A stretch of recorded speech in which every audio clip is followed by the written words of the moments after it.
it's easy to let pressing matters get in the forefront without sort of thinking, hey, is this something that's being put on me by something else, or is this really something that I want to do? And you have to sometimes be selfish about saying, look, this is important to me and I'm going to do this. I'm going to do it right now.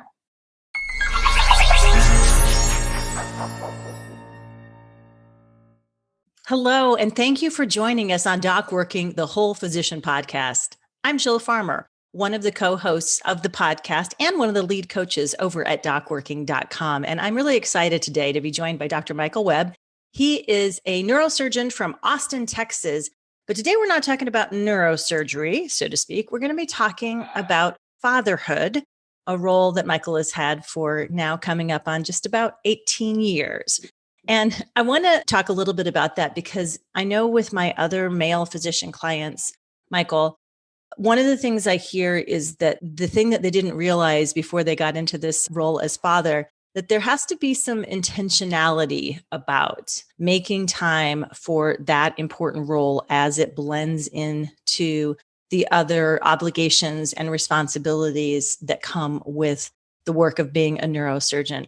So tell me a little bit about how you have tried to practice that intentionality in your life as a father.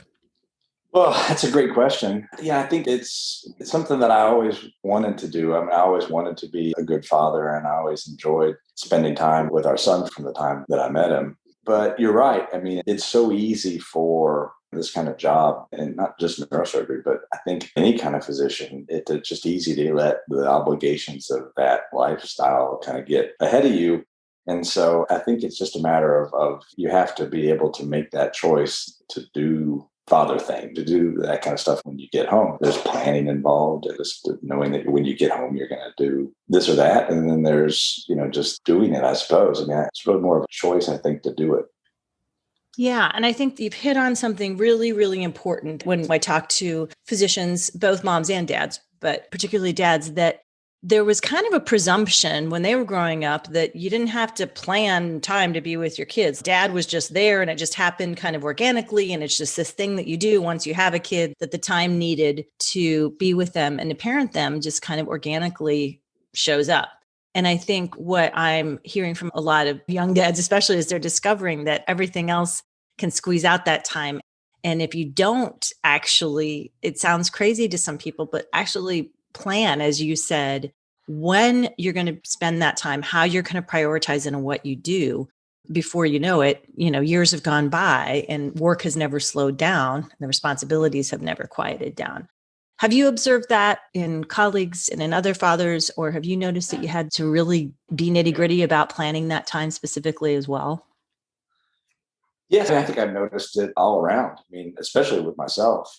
It's just so easy to let that time get away from you. So, one of the things that I've always tried to do is just have sort of rituals or routines, so that there's that one time it's going to happen. So, for me, it's typically right when I get home from work. When I was a resident, as soon as I would get home, Andrew would meet me at the door and we'd walk down to the park and he'd go on the playscape and things like that. And then as we moved to different places and I got different jobs and started to practice and everything, we still sort of left that as soon as I get home time to, kind of do something somewhat repetitive, but it gets you spending time together. So now if I get home, we'll go out into the garage and put some golf balls on the mat or something like that.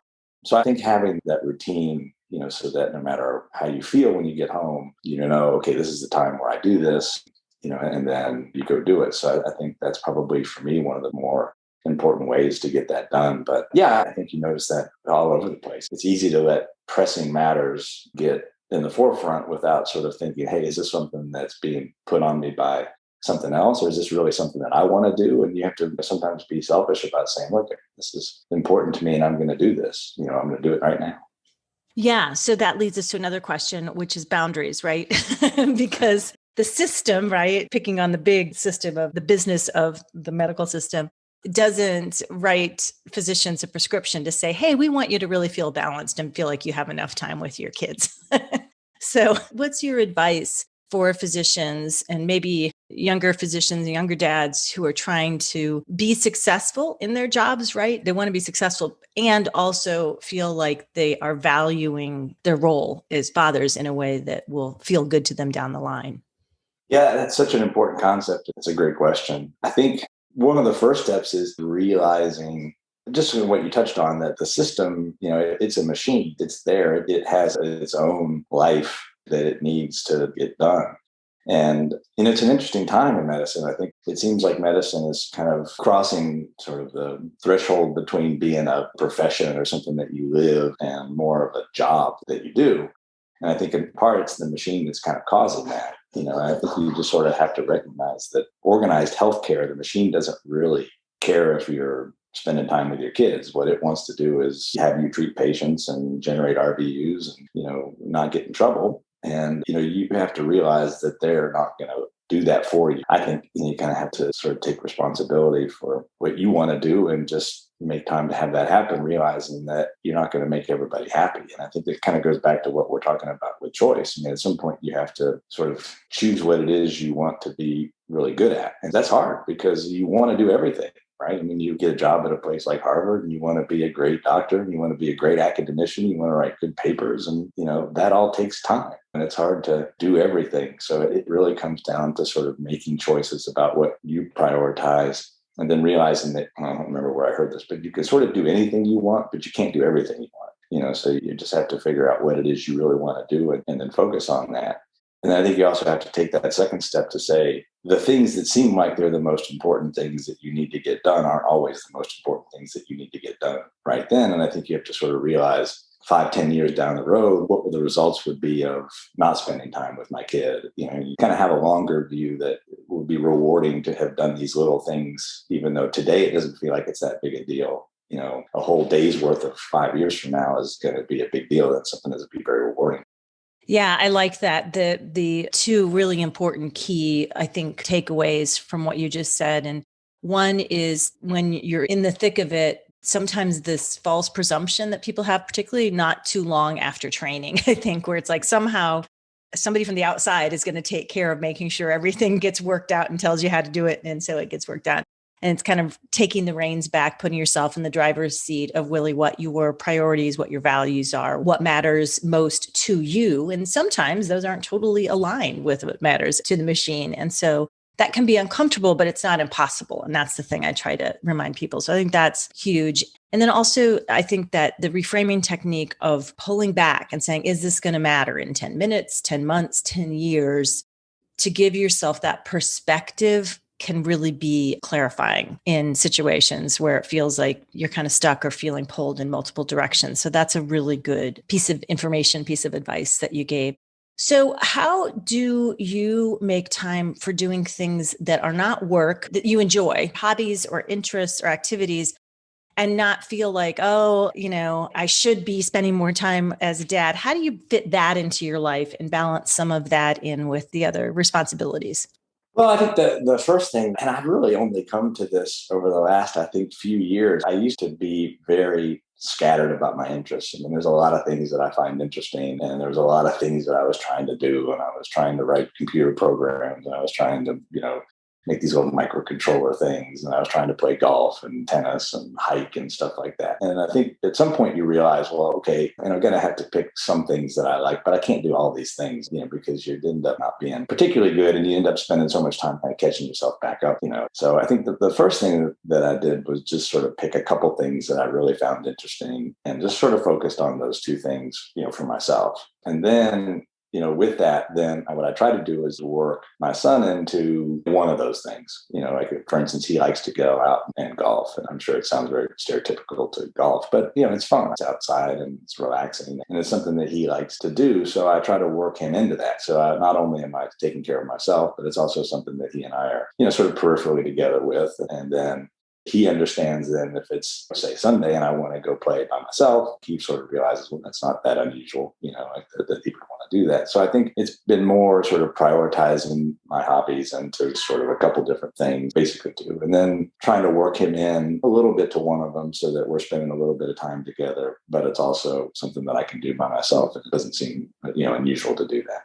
Yeah, I think for the physician parents, learning to integrate some of these things together can be really helpful. I was just talking to another physician client the other day who was trying to fit more exercise in. So when he's taking his kids to the park now, every time he gets over the play area, it's some push-ups and sit-ups for him. And another client kid got into a new sport that he had never participated in, rowing. And he decided he was going to take a learn to row class just to be able to sort of, not necessarily that he was going to be, certainly not rowing on the high school team with his kid, but they had a shared language. And I think that's part of what it is too. It's not so much whether, you or Andrew probably are going to make the PGA tour when you're going to play golf, but it's that you have this thing that you have another place that you can connect around, which I think is really cool. Yeah, I like that idea of shared language. And hopefully the next step will be getting him to dictate notes for me. If I could get him this really into charting, I would be really happy to have that shared language together. Yeah. I actually have had physician parents clients when they talk about how charting kind of takes them away from the family. And they figured out the kids were watching cartoons at a certain part of the day. And well, mom or dad was charting, then they were watching cartoons next to each other or near each other in the same space. It's not exactly quality shared time, but there was something about it that felt a little less onerous and somehow was just a way to try to integrate those two very separate things, I think. Yeah, absolutely. Michael, you've given us some really good ideas based on your experience and willingness to prune away things, but based on your values, what mattered to you, and then be willing to take the broad spectrum of things that you were doing and narrow it down in a way that really lined up with your values and allowed you to do two things that are really important to you. And that's to parent and to be a physician who's taking really good care of your clients as a neurosurgeon. So thank you so much for your time today. And thanks all of you for tuning in to listen to this edition of Docworking, the Whole Physician Podcast. We have something new and exciting to tell you about, so I want you to hop over to docworking.com. Docworking Thrive is getting ready to launch in a very short time. And what that is a subscription service for physicians. It includes an excellent self-paced course called STAT that is all about quick wins for living well. It is group coaching. It is a Facebook group where you have a chance to connect to other physicians and coaches to ask questions about things that are happening in your life. And it also includes weekly video tips to come and give you advice on important things in your life. So we're really excited about this.